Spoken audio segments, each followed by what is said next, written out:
지방선거와 함께 치러질 국회의원 재보궐선거에 대선 주자급 인사들의 출마설이 본격화되고 있습니다. 인사청문 전국 후반전에 접어든 국회에서는 여야 갈등이 더 심화되는 가운데 21대 국회 후반기 법사위원장직을 놓고도 신경전이 불거졌습니다. 국회 취재기자 연결합니다. 김태민 기자. 네, 국회입니다. 네, 국회의원 재보궐선거, 지방선거만큼이나 관심이 집중되고 있군요. 네, 그렇습니다. 6일 지방선거 대진표가 모두 짜인 가운데 현역 의원들의 출마로 공석이 된 지역구 공천 논의도 본격화하고 있습니다. 특히 지난 대선 주자이자 차기 대권 주자로도 거론되는 민주당 이재명 고문, 국민의힘 소속 안철수 인수위원장의 보궐선거 출마설이 이목을 끌고 있습니다. 먼저 오늘 인수위 해단식을 하는 안철수 인수위원장은 경기 분당갑 출마가 유력한 상황입니다. 이곳은 경기지사에 나선 김은혜 전 의원의 지역구이자 IT 기업이 밀집한 판교가 있는 곳인 만큼 안 위원장 출마설이 꾸준히 제기됐습니다.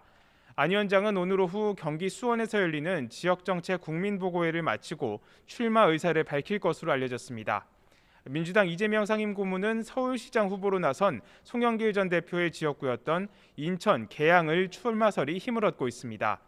민주당 내에서 이재명 고문의 출마를 찬성하는 쪽은 격전지인 수도권의 선거 분위기를 띄우고 전체 지방선거를 지원해야 한다는 입장입니다. 하지만 대선 패배 후 2달도 되지 않은 데다 연고가 있는 경기 지역이 아닌 인천에 출마하는 건 명분이 부족한 것 아니냐는 신중론도 제기되는 상황입니다. 이에 따라 경기 분당갑 차출설도 제기되면서 민주당 지도부의 공천 논의와 이 고문의 결단이 주목됩니다. 이와 관련해 박지현 공동비상대책위원장은 오늘 아침 회의에서 지방선거와 보궐선거에 이재명 고문을 차출해야 한다면서 오늘 안에 합당한 결론을 도출하겠다고 설명했습니다. 네, 새 정부 장관 후보자들의 인사청문회 이제 반환점을 돈 것 같은데요. 다음 주에는 한동훈 후보자 청문회가 있죠? 네, 그렇습니다. 현재 인사청문 전국의 최대 뇌관으로 떠오른 건 바로 한동훈 법무부 장관 후보자입니다. 한 후보자에 대한 인사청문회는 지난 4일에서 오는 9일로 한 차례 연기됐는데요. 청문회 시작도 전부터 민주당은 한 후보자에 대한 총공세를 펼치며 당선인 측의 지명 철회를 압박하고 있습니다. 여기에 청문회 파행을 겪은 정호영 복지부 장관 후보자 역시 자진 사퇴해야 한다는 뜻을 굽히지 않고 있습니다. 그러면서 두 사람에 대한 임명을 강행할 경우 한덕수 총리 후보자 인준에 협조하지 않겠다며 으름장을 놓고 있습니다. 하지만 국민의힘은 이처럼 장관 후보자 임명을 총리 인준과 연기하는 건 새 정부 출범에 발목을 잡는 것이라고 반발하고 있습니다.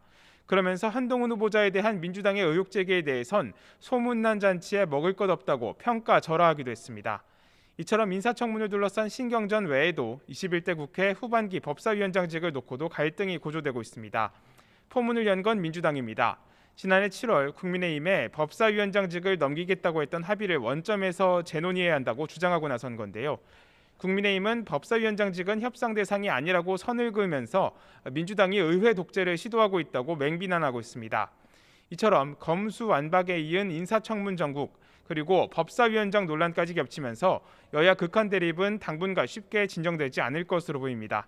이런 가운데 오늘 국회에서는 정황근 농림부 장관 후보자에 대한 인사청문회도 열립니다. 지금까지 국회에서 YTN 김태민입니다.